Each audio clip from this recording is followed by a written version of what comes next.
Muy buenas tardes, nosotros somos el equipo número 4 del Subproyecto Derecho Administrativo 1, conformado por Machado Alba, Maza Javier y mi persona, Joyler Richard. Estamos acá en la oportunidad de disertar sobre un aspecto muy importante dentro del derecho, que son las fuentes del derecho administrativo. El contenido de esta disertación está conformado primeramente por lo que son las fuentes del derecho, en términos de concepto y características. Posteriormente le hablaremos también del análisis de las fuentes del derecho y de cada una de esas fuentes que están dentro del derecho administrativo, sobre todo haciendo hincapié en el aspecto venezolano. Por supuesto, hablaremos de la clasificación de las mismas fuentes del derecho con una breve explicación de cada una de las fuentes que componen el derecho administrativo en Venezuela. Pues en primer lugar, sin más que decir, voy a dejarlo con mi compañero Maza Javier. Muy buenas tardes, yo les voy a hablar acerca de lo que es principalmente el concepto de las fuentes del derecho. Tenemos en primer lugar, según la referencia del señor Bobbio, señala que aquellos hechos o aquellos actos de los cuales el ordenamiento jurídico hace depender la producción de las normas jurídicas. Según Peña Solís, son las categorías formales en las que aparecen integradas las normas jurídicas. Especialmente esto se refiere a lo que nos da una idea de lo que son las normas de las fuentes o las normas dependiendo del orden jurídico. También esto nos lleva a hablar sobre las características, donde las cuales encontramos las generales, que se refiere a que es para todos los individuos, las abstractas, que se refiere a lo que no beneficia a ningún particular, la obligatoria o irrenunciable, nadie se puede negar a su cumplimiento, la irretroactiva, no se puede aplicar en casos anteriores, y por último tenemos la permanente, solo se puede derogarse o modificarse por la ley. Tenemos también lo que es, esto es muy importante, lo que es la importancia de las fuentes del derecho, ya que aquí nos encontramos de que todo esto va a depender de la jerarquía de las normas. Por ejemplo, de cada norma nos encontramos en primer lugar en el rango constitucional o supralegal, el rango legislativo o legal o el rango sublegal. Ok, por último les voy a hablar sobre lo que es la parte del análisis de la fuente del derecho, donde nos encontramos que el legislador es el encargado de velar por las necesidades, ¿verdad?, de lo que se refiere a la parte moral o las necesidades propiamente de la sociedad. ¿Ok? Muy buenas tardes, aquí lo dejo con mi compañera Machado Alba. Continuando con la disertación del tema de las fuentes del derecho, vamos a hablar un poco sobre la clasificación de las fuentes del derecho administrativo. Muchos autores en líneas generales hablan que las fuentes del derecho administrativo está constituido por la fuente formal, la fuente material y la fuente histórica. La fuente formal está relacionada con circunstancias o elementos que buscan integrar el contenido de la norma jurídica. Esto lo dice Uzcategui. Y en cambio, la fuente material está relacionada con un conjunto de hechos o eventos sociales que de una forma u otra han definido la sustancia o la esencia de la norma en el derecho. También tenemos lo que es la fuente histórica, que está relacionada con aquellos hechos que han marcado trascendentalmente la historia, y de allí ha nacido o sirve de antecedente para poder abarcar lo que es una norma, como por ejemplo el Código de Hammurabi, la Ley de Indias y la Declaración de los Derechos Humanos. Continuando con todo esto, aquí podemos observar a grandes rasgos que las normas, la jerarquía está constituida primero por el rango constitucional, tomando en consideración que es la norma suprema y de aquí se desprenden las demás normas. Muchas veces se desprende lo que es su procedimiento, su contenido y así todo lo que está relacionado con el marco jurídico. Posteriormente, también nace lo que son los tratados internacionales. Una de las características peculiares del tratado internacional es que se hace entre países y esto se hace con la visión de mejorar algunos aspectos de carácter político, económico y comercial del país.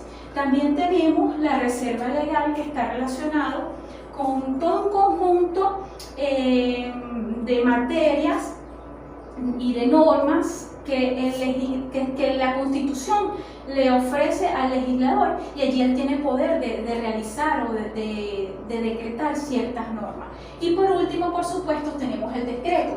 Según la Real Academia Española, en el año 2001 dice que es la decisión de un gobernante o de una autoridad sobre la materia o negocio. También tenemos una clasificación de los decretos. Tenemos que los decretos son decisiones de mayor jerarquía dictadas por el presidente de la República. Dentro de ellos tenemos el decreto con fuerza de ley de gobierno de facto, decreto con fuerza de ley con posterior habilitación administrativa, decreto con fuerza de ley sobre estados de excepción y restricción de garantías constitucionales y decreto con fuerza de ley con previa habilitación legislativa. Y por último, decreto con fuerza de ley sobre la creación, modificación o suspensión de los servicios públicos. En conclusión, con esta parte de la clasificación de las fuentes en su sentido formal, porque todo esto constituye el sentido formal, en la parte superior podemos observar que la Constitución es la norma suprema. Después viene lo que es el rango legal, que hablan las leyes ordinarias, habilitantes y reglamentos, y por último entra el reglamento sobre el rango sublegal y allí entran los decretos ejecutivos y referentes abrogatorios. En este sentido, va a continuar la disertación el compañero Richard Hoyle.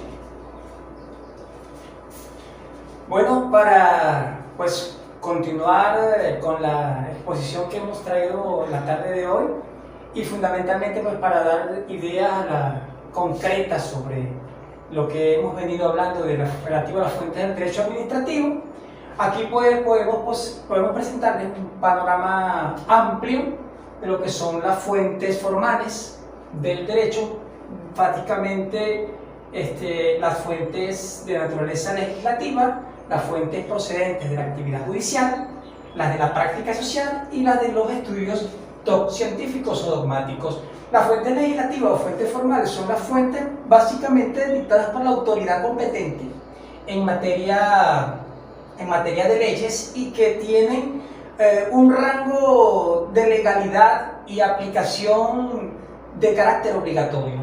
Dentro de esas leyes o fuentes de materia formal tenemos en primer lugar la Constitución, norma suprema. Por supuesto también hay otro dentro de esa jerarquía que tiene rango constitucional, está el rango legal y el rango sublegal. El rango legal lo comprenden las leyes, todas las leyes que rigen en nuestro caso, en nuestro país.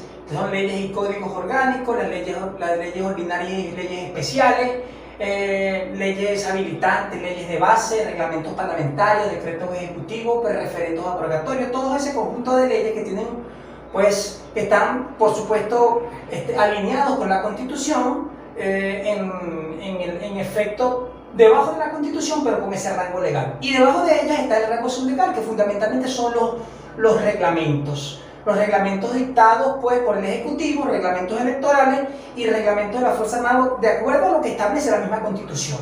En la actividad judicial, entonces, venimos con lo que es la jurisprudencia. La jurisprudencia es la actividad jurisdiccional productora de normas jurídicas. Es decir, la actividad producto del quehacer diario en los tribunales de justicia, fundamentalmente amparados en las decisiones que tienen los jueces.